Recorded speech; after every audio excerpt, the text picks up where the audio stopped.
नमस्कार शिक्षक साथियों।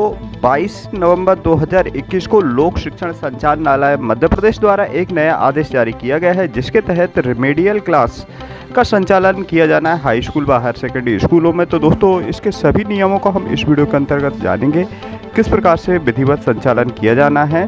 तो आप वीडियो को लाइक कर दीजिए, शेयर करना नहीं भूलिए। चलिए दोस्तों, अब हम इस आदेश को रीड करते हैं। तो साथियों, आदेश का विषय है शासकीय हाई स्कूल हायर सेकेंडरी विद्यालय में निदानात्मक कक्षाएं रिमेडियल टीचिंग का संचालन करने विषयक। वहीं रिमेडियल टीचिंग अर्थात निदानात्मक शिक्षण का उद्देश्य विद्यार्थियों की पाठ्यक्रम संबंधी कठिनाइयों को निदान करना है। इसकी कठिनाई समस्याओं को दूर करने में सहायता के लिए आवश्यक मार्गदर्शन प्रदान करना है, ताकि विद्यार्थी अगली कक्षा में जाने के लिए तैयार हो सके। रिमेडियल टीचिंग प्रभावी क्रियान्वयन हेतु यह आवश्यक है कि शाला के प्राचार्य नियमित कक्षाओं की तरह रिमेडियल कक्षाओं के संचालन में इसके उद्देश्य के अनुरूप कार्यवाही सुनिश्चित करेंगे। रिमेडियल टीचिंग हेतु निम्नानुसार कार्यवाही सुनिश्चित की जाना चाहिए। तो वो क्या निर्देश हैं, जैसा कि दिया गया है। विमर्श पोर्टल पर त्रैमासिक परीक्षा परिणाम की प्रविष्टि की गई है। त्रैमासिक परीक्षा परिणाम का विश्लेषण करें। त्रैमासिक परीक्षाओं के विश्लेषण के आधार पर कक्षा 9 तथा कक्षा 10 में औसत 50% विद्यार्थी एवं कक्षा 11 एवं 12 के लगभग 30 से 35% विद्यार्थी सी जो ग्रेड है सी डी व ई ग्रेड में है। अतः ऐसी स्थिति में सेमी कक्षाओं कक्षा 9, 10, 11 व 12वीं के लिए रिमेडियल कक्षाओं का संचालन अनिवार्य होगा।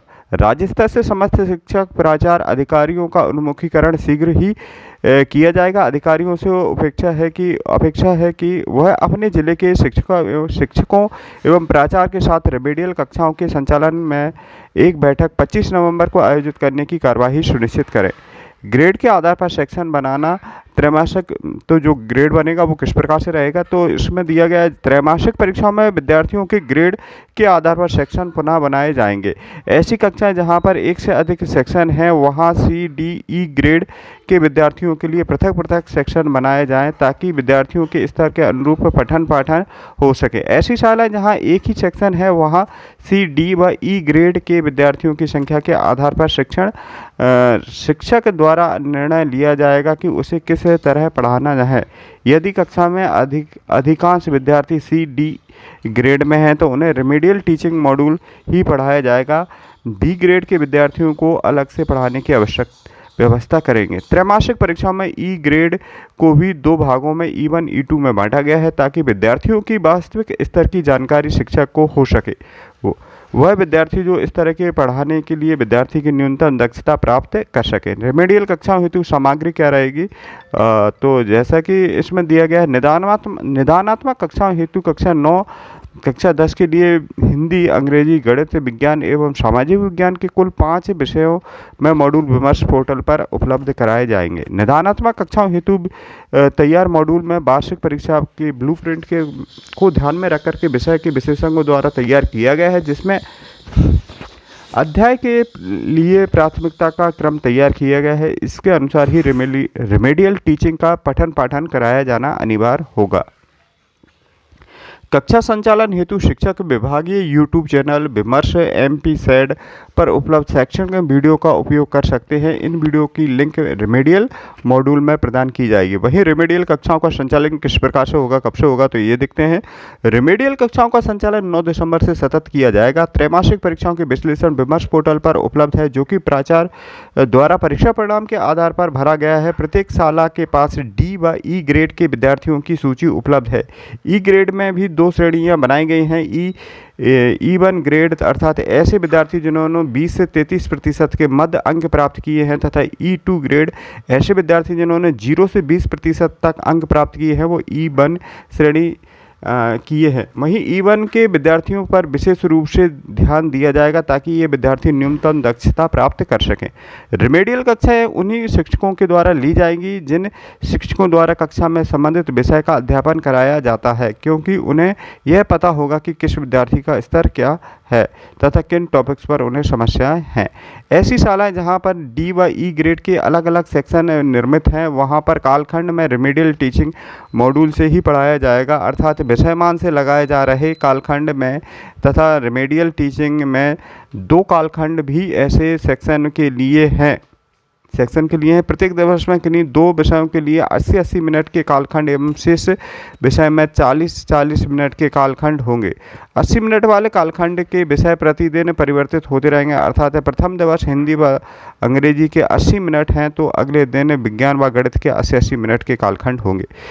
इस आधार पर समय सारणी को तैयार करने का दायित्व प्राचार्य का रहेगा। यदि सी व डी व ई ग्रेड के विद्यार्थियों का पृथक पृथक सेक्शन बना हो तो कक्षा 9वीं में तीसरा व चौथा कालखंड 80 मिनट तथा कक्षा 10वीं में दूसरी एवं तीसरी कालखंड 80 मिनट निदानात्मक रेमेडियल कक्षाओं के लिए होगा। कक्षा 11वीं 12वीं के लिए शैक्षणिक कैलेंडर अनुसार निदानात्मक रेमेडियल कक्षा का संचालन किया जाएगा।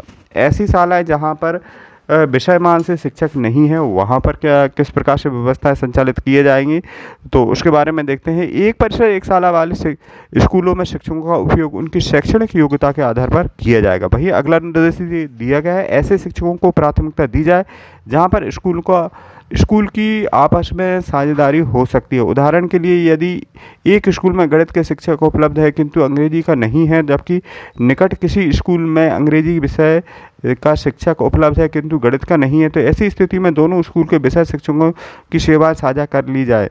विषय शिक्षण की इस साझेदारी व्यवस्था के कराने की प्राथमिकता दी जाए। जहां साझेदारी न हो सके वहां भी शिक्षा की व्यवस्था अन्य विद्यालयों से विषयमान से पूर्ण की जाएगी।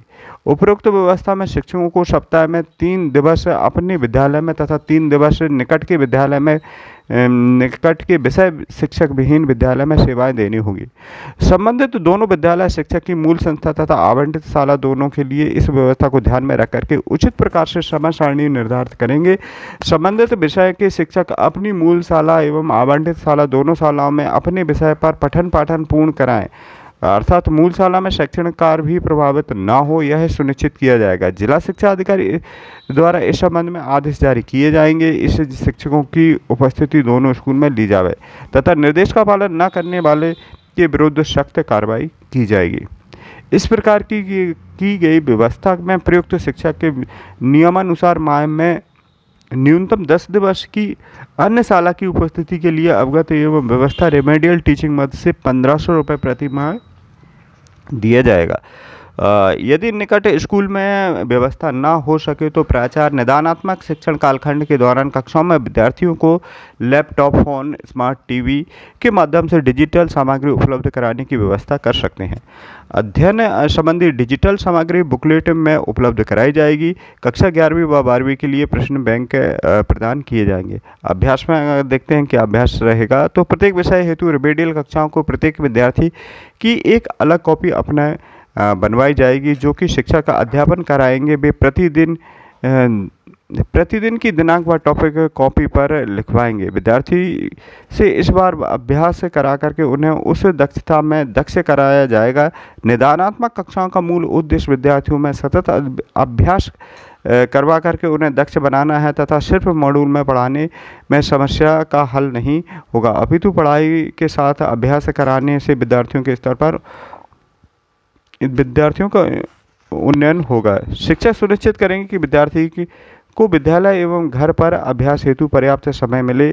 ग्राफ, चित्र, मॉडल प्रयोग करके दिखाना करवाना, वर्कशीट से अभ्यास करवाया जाएगा। प्रतिदिन निदानात्मक शिक्षण से संबंधित विषय पर अलग से कक्षा कार्य एवं गृह कार्य देना और जांच कर त्रुटियों को सुधारवाया जाएगा। वहीं देखते हैं मूल्यांकन के अंतर्गत तो विद्यार्थियों का प्रति सप्ताह टेस्ट लिया जाएगा और उसका रिकॉर्ड संधारित करके रखा जाएगा। टेस्ट के आधार पर विद्यार्थियों को क्या सीख नहीं पाया है इसका आकलन कर उस विद्यार्थी को पुनः उसी टॉपिक को पढ़ाया जाएगा। निरीक्षणकर्ता विद्यार्थी को टॉपिक देख करके रेमेडियल टीचिंग का अवलोकन करेंगे। वहीं अर्धवार्षिक व प्री बोर्ड परीक्षा का पाठ्यक्रम शैक्षणिक कैलेंडर के अनुसार ही होगा। निरीक्षण व मॉनिटरिंग किस प्रकार से होगी तो इसके बारे में जानते हैं। समस्त विद्यार्थियों की काउंसलिंग की जाएगी। वहीं प्राचार्य प्रत्येक साप्ताहिक बैठक में शिक्षक विषयवार विद्यार्थी समीक्षा करेंगे, जिससे विद्यार्थी को आने वाली कठिनाइयों पर विशेष चर्चा करेंगे। उसे इस पूर्ण कार्यवाही के अभिलेखों का संधारण करेंगे।